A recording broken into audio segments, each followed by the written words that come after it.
오늘은 이 설교 주제랑 좀 부합하는 부분이 마태복음이어서요. 오전에는 마태복음을 먼저 좀 살펴보려고 합니다. 마태복음 26장 17절에서 19절까지 말씀입니다.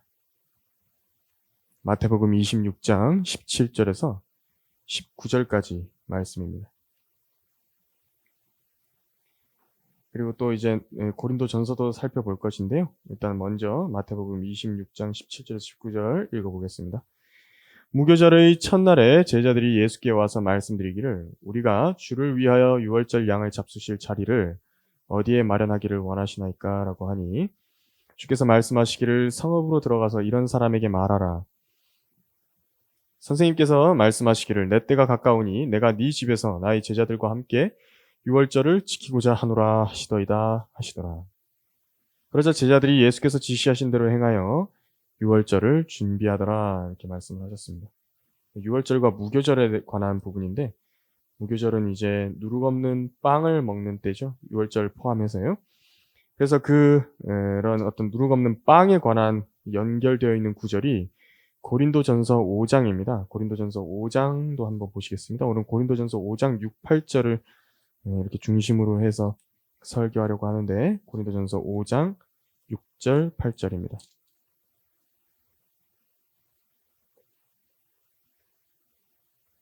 고린도전서 5장 6절에서 8절입니다. 너희의 자랑하는 것이 좋지 아니하도다. 너희는 적은 누룩이 온 반죽을 부풀게 하는 것인 줄 알지 못하느냐. 그러므로 묵은 누룩은 떼어내 버리라. 그래야 너희가 누룩을 넣지 않은 새 반죽이 되리라. 우리의 유월절 양이신 그리스도께서 우리를 위하여 희생되셨으므로 우리가 그 명절을 지키되 묵은 누룩이나 또 악하고 가증한 누룩으로도 말며 오직 누룩 없는 성실과 진리의 빵을 가지고 지키자 말씀하셨습니다. 잠시 설교 위해서 기도하겠습니다. 하나님 아버지 감사합니다. 제가 지금 이 시간에 하나님의 말씀을 상고하기 위해서 이 자리에 함께 모였습니다.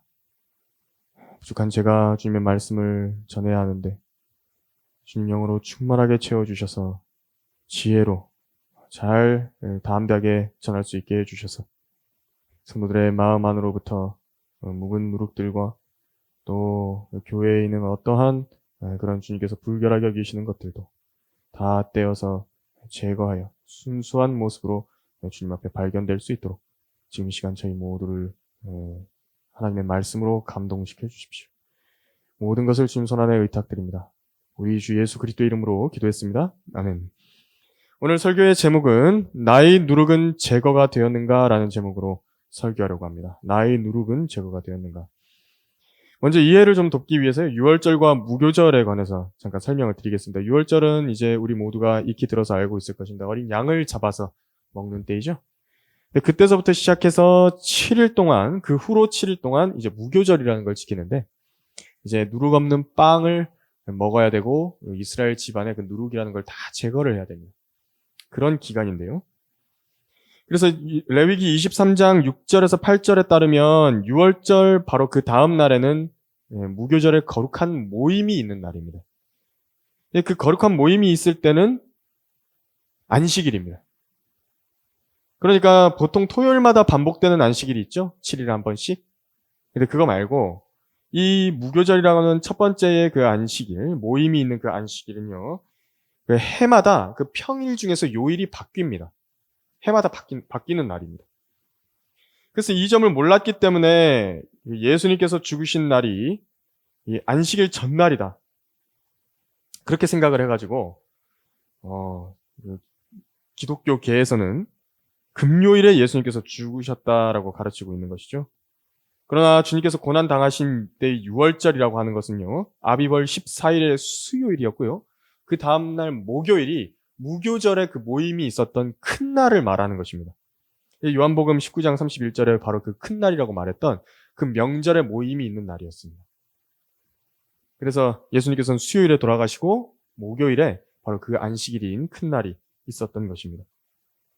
예수님의 시신을 그래서 빨리 내렸어야 됐다라고 이야기했던 것이 그 큰 날이 다가왔기 때문에 그랬던 것입니다. 근데 만약에 이것이 예수님께서 금요일에 돌아가셨다라고 이야기를 해버리면 아무리 계산을 해봐도요. 사흘 낮과 사흘 밤을 땅의 심장에 있을 것이라고, 심장 속에 있을 것이라고 말씀하신 예수님의 예언은요. 오류가 되는 것입니다. 참고로 해두시기 바랍니다. 배경 지식으로 참고를 해두시기 바랍니다. 예, 타락이 심해져 가고 있죠. 현 세상에서. 그 중에서 가장 잘 사라져가는, 빨리 사라져가는 가치가 무엇이냐니까 순수함이라고 할 수 있겠습니다. 아이들도요. 이전 시대만큼 순수하지 않습니다. 그 해가 지나면 지날수록 더더욱 그렇게 변해갑니다. 발달한 문명들을 통해서 접하는 여러 가지 지식들이 있는데 특히 악한 것들에 대한 땅에 속한 지혜를 얻을 수 있도록 이 컴퓨터들이라든지 스마트폰이라든지 TV라든지 그런 역할을 톡톡히 하고 있죠. 그래서 그 지혜들을 아이들에게 가르치는 것입니다. 그래서 혼인하는 젊은 부부들 간에서도요. 이제는 뭐 혼전순결이라는 그런 조건을 따진다라고 한다면요. 대단히 고지식하고 앞뒤 꽉 막힌 사람들이라고 하면서 여기 비방을 하는 때가 온 것입니다. 그렇지만 실상은요. 결혼하는 남자치고 자기 배우자가 신뢰할 수 있는 깨끗한 여인이라고 그런 확신이 들지 않았는데 쉽게 자기의 평생의 배우자로 맞아들여가지고 가정을 꾸리는 것을 안심할 사람은 없습니다. 그런 남자는 없습니다, 세상에. 그런데도 괜찮은 척하고 사는 것입니다. 세상의 풍조에 따라서 말입니다. 그리스도의 몸된 교회는 예수님의 신부로 묘사가 되죠. 바로 우리 개개인이 그 그리스도의 몸된 교회에 속해 있는 신부인 것입니다. 이 예수님과 정혼이 되어 있습니다. 이 정혼이란 말은 약혼이라는 말입니다. 예, 약혼이 되어 있는 상태입니다. 그 신랑이 우리에게 어떤 것을 원할 것 같습니까? 그것은 정식 결혼이, 혼인이 이루어지는 그때까지 자기 신부에 대한, 신부가 바로 그 남편에 대한 사랑을 잃지 않기를 원할 것이고요. 또 순수함과 순결함을 유지하기를 가장 원할 것입니다. 그래서 고린도 후서 11장 2절에서 그런 사랑을 잃어버리고 부패한 것에 관해서 말씀하고 있는 것입니다. 단순함에서 떠나 부패했다고 그렇게 말씀하는 것입니다. 예수님의 다시 오심을 열렬하게 소망하는 성도라고 한다면 그분을 뵙게 됐을 때 한 순결한 처녀가 신랑을 맞이할 때 그렇듯이 자기를 잘 준비해 두려고 할 것입니다. 깨끗하게. 성경에서 그러한 순결함으로 자신을 예비해 두는 모습을 빗대시는 여러 본문 중에서 오늘은 이제 마태복음에 나오는 그 무교절이라는 그 이스라엘 명절과 관련해서 말씀하신 부분이 나옵니다.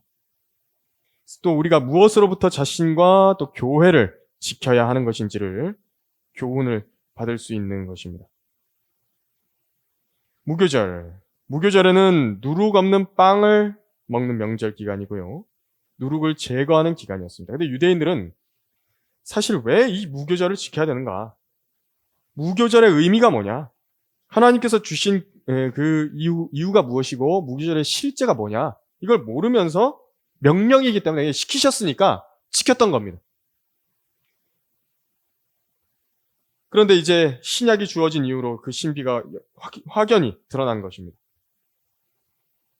새 언약의 유월절 어린 양이 되셨던 예수님 이후로 어린 양의 피로 구속을 받은 사람들이 누룩 없는 빵과 이 빵을 잘 지켜나가야 되는 그 실제를 말씀하신 것이 바로 오늘 고린도 전서의 본문입니다.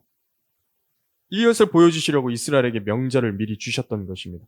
그래서 우리가 순결한 신부로서 부패하지 않고 신랑을 맞을 준비를 어떻게 하는 것인지를 오늘 설교를 통해서 배워볼 것인데요. 하나님께 바쳐질 새 반죽이 되려면 첫 번째로 적은 누룩이 온 반죽을 부풀게 한다라고 말씀하신 것을 우리가 알아야 됩니다. 6절에 그랬죠. 고린도전서 5장 6절에서 너희의 자랑하는 것이 좋지 아니하도다. 너희는 적은 누룩이 온 반죽을 부풀게 하는 것인 줄 알지 못하느냐 말씀을 하셨습니다. 여러분들 빵 좋아하십니까? 다른 첨가물들 넣지 않고 밀가루와 물로만 반죽을 해가지고 이렇게 빵을 구워서 먹게 되면요. 빵이 딱딱합니다. 그리고 별 맛이 없습니다. 밀가루 맛 나죠? 그래서 효모라고 하는 그 누룩을 발효시킨 빵 반죽이 보통 우리가 시중에서 사 먹게 되는 빵인데요. 이게 이제 이스트라고 부르는 그 효모, 누룩을 넣는 것입니다. 이 누룩이라는 걸 넣어가지고 반죽을 발효시키는 방법은 언제부터 개발이 됐냐니까요. 기원전 2000년까지도 거슬러 올라갑니다. 기원전 2000년 전까지. 바빌론에서부터 누룩을 먼저 사용을 했고, 빵 반죽을 부풀리는 것이 유래가 됐다고 알려져 있고, 이것을요, 누가 이어받냐니까 이집트가 이어받습니다.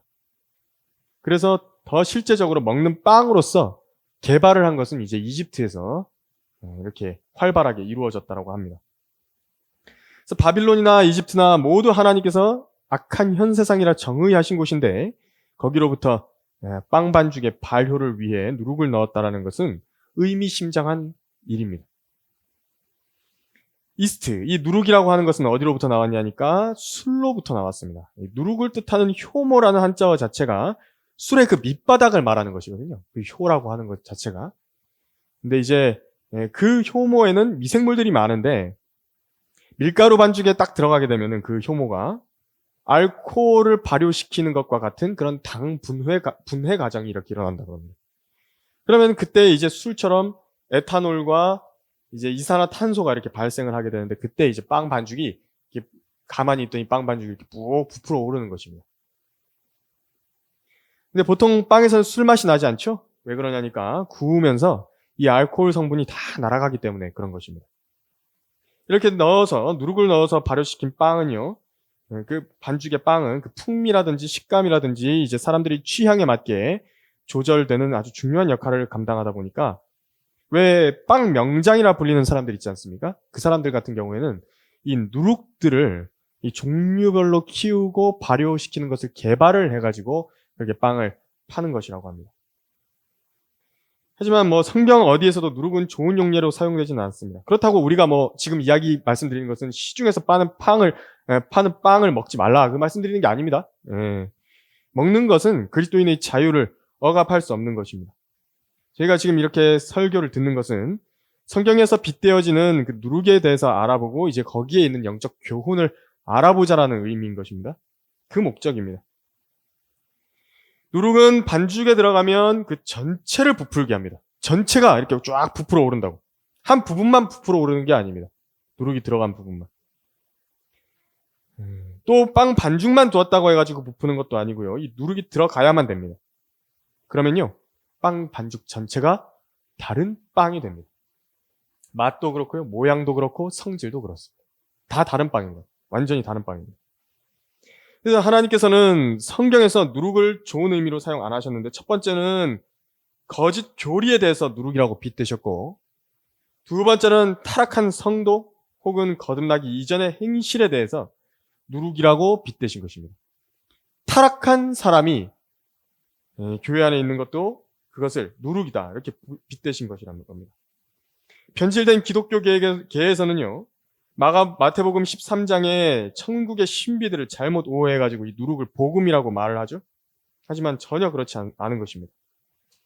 이 빵이라고 하면 이제 그 반죽이라고 이야기를 했을 때는요. 두 가지를 살펴볼 수 있겠는데 첫 번째는 성경이라고 할 수 있고요. 빵이죠. 하나님의 말씀은 빵이라고요. 그리고 또 성경에서는 이 빵을 가리켜서 교회라고도 빗대시는 것입니다. 두 가지입니다.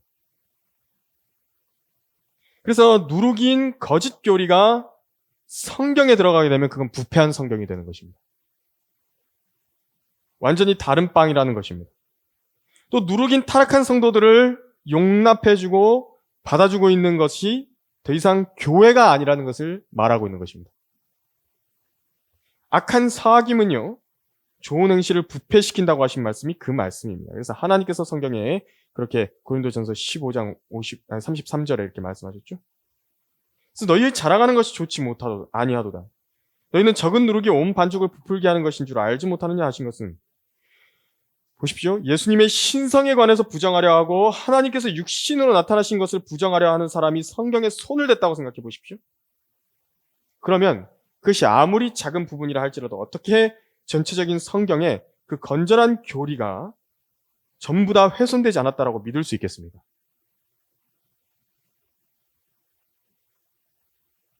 실제로 변개된 성경들을 비교해 보면 그분의 신성에 대해서, 예수 그리스도의 신성에 대해서 강력하게 증거해야 되는 구절들이 다 파괴되어 있죠. 그러면 그 분만 잘못된 것이겠습니까? 온 반죽이 부푼 것이다. 전체가 부패된 것이다. 이렇게 말씀하는 것입니다. 작은 것 하나가 다 부패시키는 겁니다.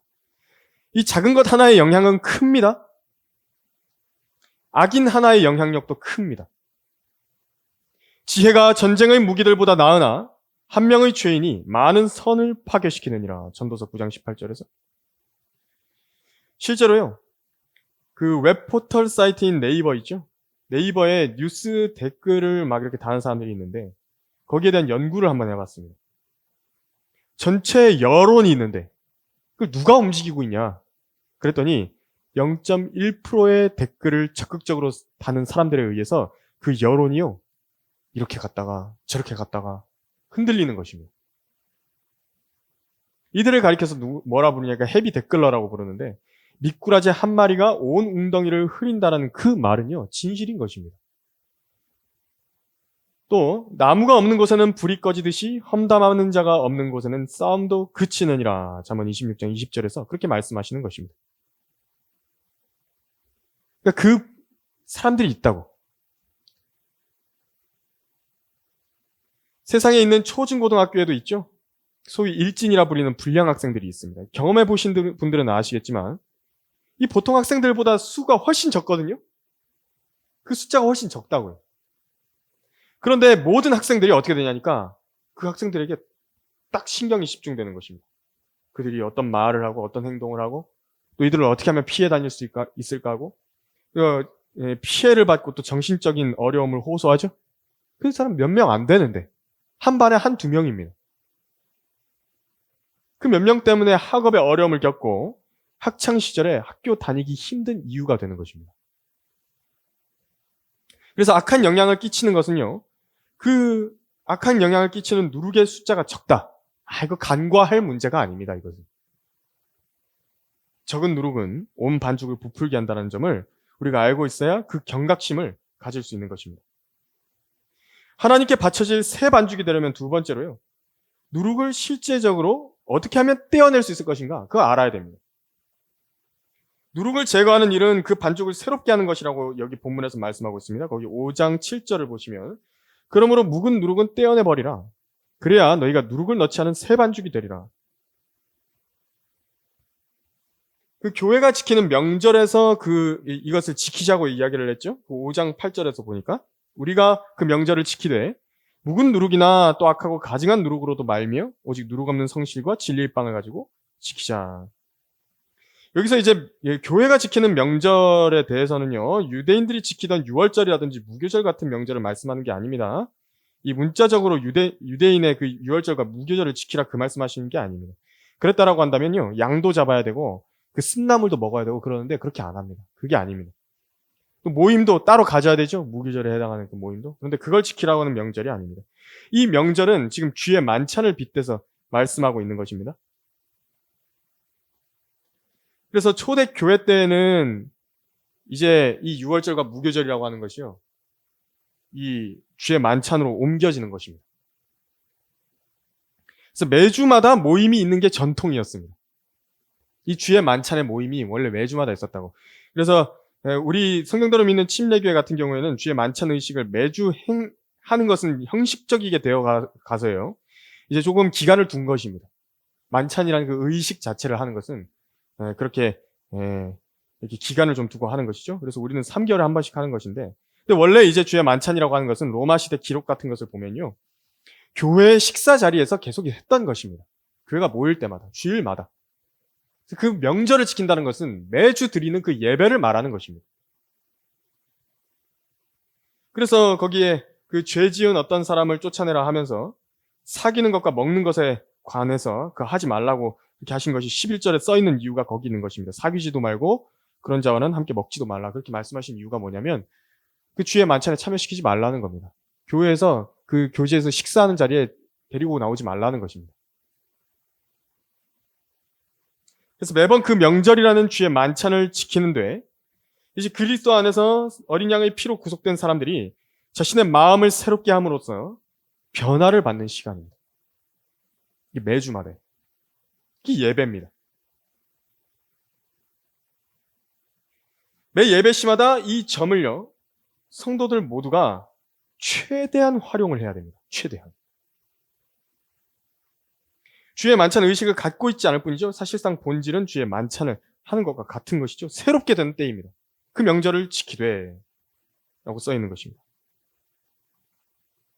우리가 새롭게 되었던 때가 있죠. 우리 주 예수 그리스도를 믿을 때 새로운 피조물이 됐습니다. 그리고 매주 예배를 드릴 때에 또 새롭게 되고요. 또 매일의 주님과의 교제, 성경을 읽고 기도하는 가운데서 날마다 새롭게 되나니 이렇게 말씀하신 것입니다. 우리 속사람이 날마다 새롭게 되는 것입니다. 이 세 가지로 새롭게 되는 것입니다. 특히 본문에서 누룩 없는 빵과 관련해서 누룩을 떼내는 것과 관련해서 강조되는 것이 이제 새 반죽이 돼야 된다는 겁니다. 우리가 유대인의 무교절이 비유적으로 말하고자 했던 그 실체는요, 지금 우리가 교회 시대 동안에 함께 모여서 드리게 될 그런 예배를 미리 무교절로서 빗대서 보여주셨던 것입니다. 그 무교절에 유대인들이 하는 일이 뭐냐니까요, 대대적인 집 청소를 합니다. 출애굽기 12장 15절에서 7일간 너희는 누룩 없는 빵을 먹을지니, 무교절 말하는 것입니다. 첫날부터 너희 집들에서 누룩을 제거할지니라 이렇게 말씀을 하셨는데, 보통 때는 그들도 빵에 누룩을 넣어서 구워 먹기도 하고 분명히 누룩 가루들이 날려가지고 집안 어디엔가 이제 있기 마련입니다. 그래서 어떻게 하냐니까 카펫도 다 털어야 됩니다. 이 명절날이 되면 1년에 한 번씩 그렇게 하는 겁니다. 옷과 침구류와 커튼도 다 세탁을 합니다. 전부 다. 그래서 적어도 1년에 한 번은요, 집을 깨끗하게 완전히 다 털어내는 것입니다. 너무 낡았다든지 더러운 것들이 있다고 한다면요, 어떻게 하냐니까 거기에 혹시 누룩들 껴있을 수 있으니까 아예 새 걸로 바꿔버립니다. 교체를 해버리는 거예요. 새 것입니다. 새 것. 이렇게 새롭게 하는 것은 거듭난 개인에 있어서나 지역 교회에 있어서나 꼭 필요한 일입니다. 그래서 우리가 하나님 안에서, 우리 주 예수 그리스도 안에서 새로운 피조물로 만들어 주셨기 때문에 그에 합당하게 이전에 행해왔던 행실들을 깨끗하게 정리를 하는 것입니다. 이 주일을 계기로 해서, 예배를 계기로 해서 이전에 세상으로 향하던 나의 가치관들이 있다. 그것을 하나님께로 돌리는 것입니다. 좀 빗나간 것들이 있거든요. 그걸 다시 하나님께 딱 정렬시키는 것입니다. 그리스도 안에서 하나 돼서 새롭게 됐다라고 한다면요, 새로운 피조물처럼 행해야 됩니다.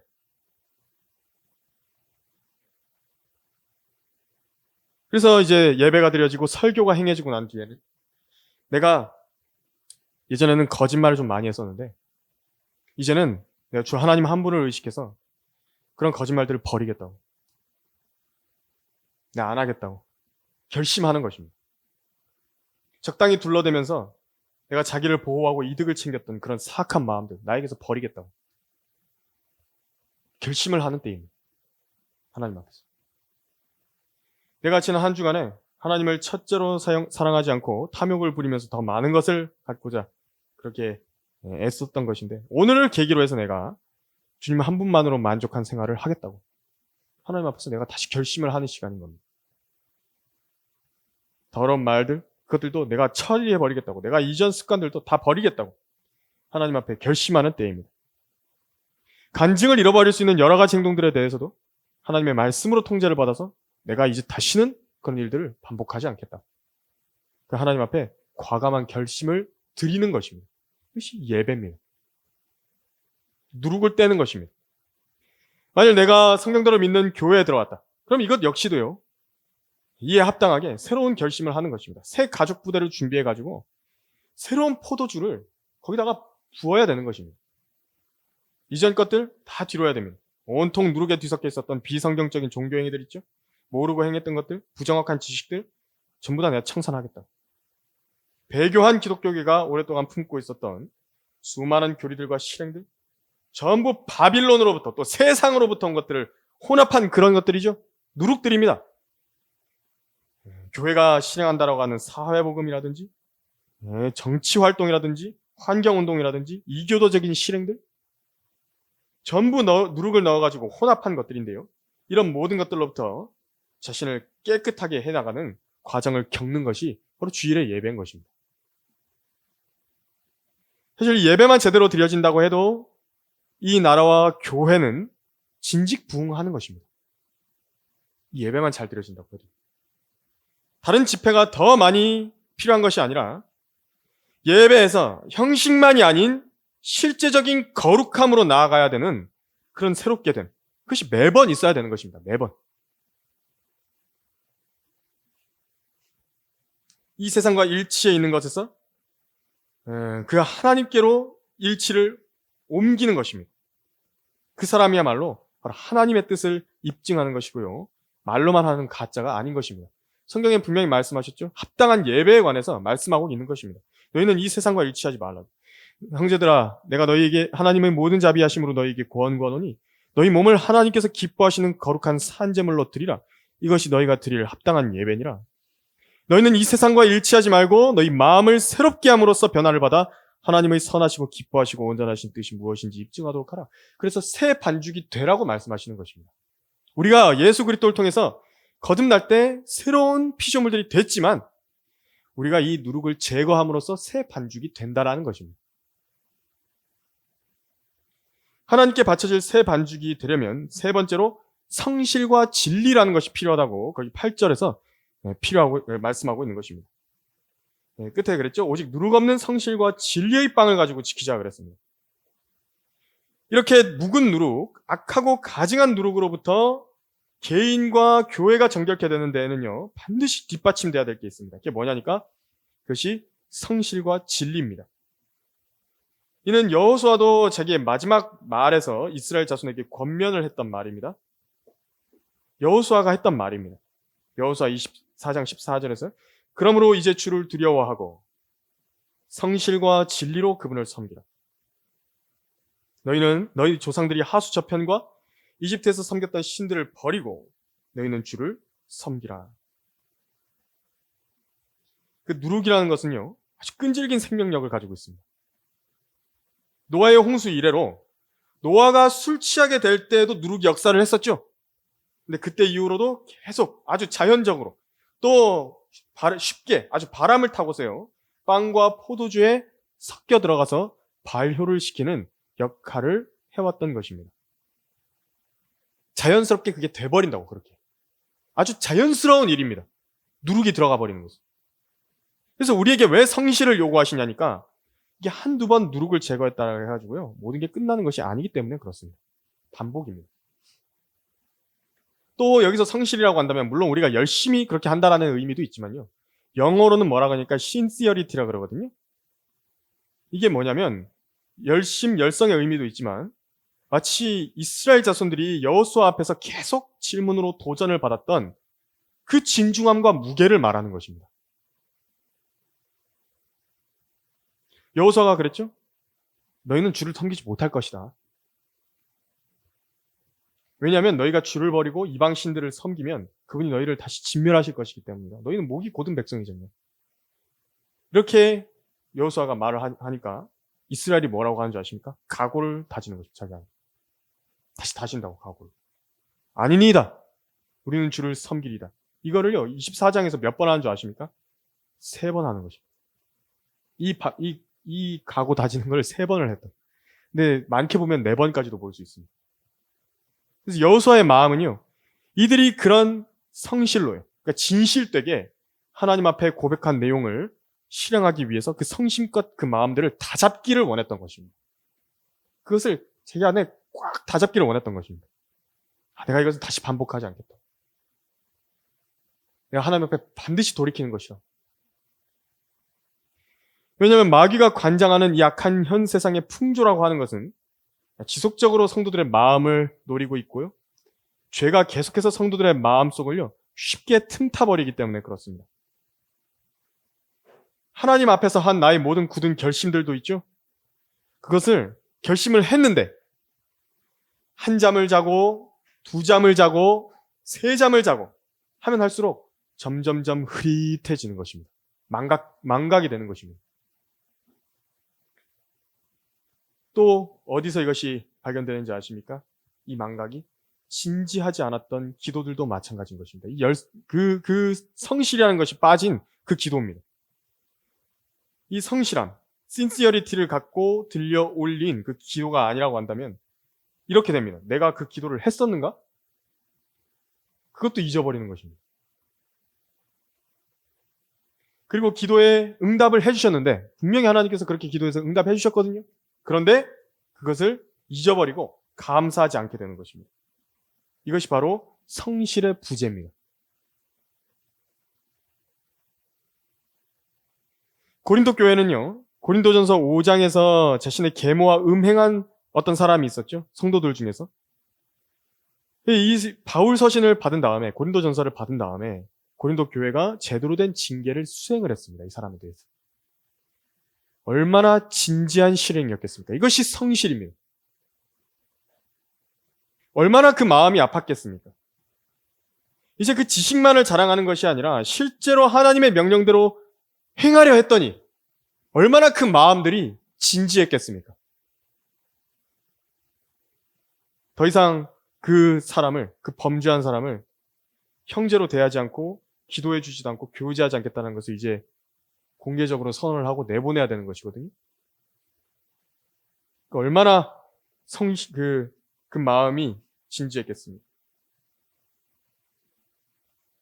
근데 그 결과가 있습니다. 그 죄를 지었던 사람에게 제대로 된 자백과 회개의 기회를 준 것입니다. 그 일이. 성실과 진리로 새 반죽을 지켰던 그것이 그 사람에게 제대로 된 자백과 회개의 기회가 된 것입니다. 바울의 경우에도 이런 경우를 한번 겪었던 때가 있는데 자신과 함께 사역하러 가지 않았던 마가가 있죠. 중간에 돌아갔다고. 근데 이제 이 마가를 그 다음번째 전도 여행 때 바나바가 합류를 시키려고 합니다. 그러니까 그 권유에도 불구하고 거절하고 데려가지 않겠다고 강력하게 이야기한 것입니다. 성실입니다. 그 결과로 바울과 바나바의 심한 다툼까지 일어났죠. 근데 마가가요, 그 둘이 싸우는 모습을 보고 다투는 모습을 보고 자기로 인해서 촉발된 그런 과거의 무책임했던 나의 행동, 세상을 사랑해서 하나님의 일꾼으로서 자왔던 그 쟁기를 내팽개치고 돌아갔던 그 일이 얼마나 진지하게 그 회개해야 할 일인지 깨달았겠습니까? 그 성실입니다. 다시는 반복하지 않으리. 이 음행했던 어떤 사람과 마가의 경우 둘 다 이런 성실로 인해서 그들로부터 고쳐져야 되고 제거돼야 했던 누룩들이 다시 반복되지 않게 해줬던 것입니다. 그리고 이제 결과적으로는 회개에 합당한 열매가 맺히고야 말았던 것이죠. 그래서 결과적으로 어떻게 되냐니까 고린도 후서에서 이 음행했던 사람도요, 교회가 다시 받아주게 되었던 것입니다. 다시 회복시켰던 것입니다.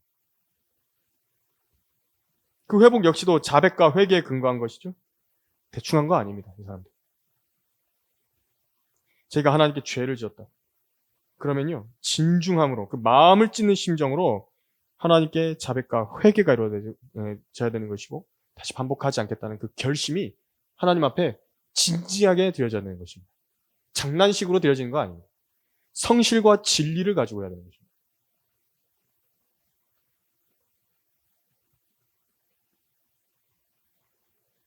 또 그것이 만약에 하나님께 죄를 지은 것이라면 하나님께 그렇게 해야 되는 것이고요. 사람들에게 죄를 지은 것이다. 어떤 개인에게. 내가 어떤 개인에게 했다. 그러면은 그 죄를 지은 개인에게도 마찬가지로 자백을 하고 회개를 해야 되는 것입니다. 그리고 만일 교회라고 하는 회중에게 죄를 지었다라고 한다면 공개적으로 그 회중에게 하는 것입니다. 그래서 왜 강단에요? 이 강단에 연예인들이라든지 정치인들을 불러가지고 세운다든지 농담하는 사람들 불러가지고 세운다든지 비속하고 허황된 말장난하는 자리로 만들면 안 되는 것인가? 그것은요, 사람들로부터 성실을 제거하게 만들고 불경건함으로 나아가게 하기 때문에 그런 것입니다. 진지함이 빠져버린다. 하나님 앞에 진지한 결단을 하는 날인데 그걸 안 하게 된다고 이제. 그냥 했나보다 말았나보다. 자백하는 것도요, 죄를 지어놓고 자백하는데 그냥 습관적으로 그냥 자백을 하고 다시 죄짓지 뭐 그러고 다시 돌아가는 것입니다. 그러면 안 되는 것입니다.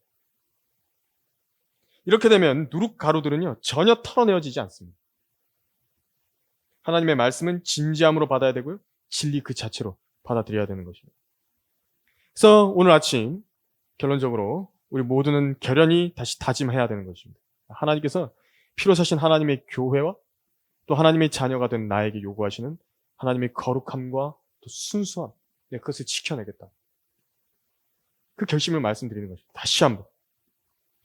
성령께서 내 안에 버려야 할 악한 행실들이라든지 과거에 오래 묵어버린 그런 누룩들, 거짓 교리들, 그런 걸 일깨워 주신다면 내가 그것으로부터 완전히 돌아서겠다. 다시 결심하는 것입니다. 하나님 앞에.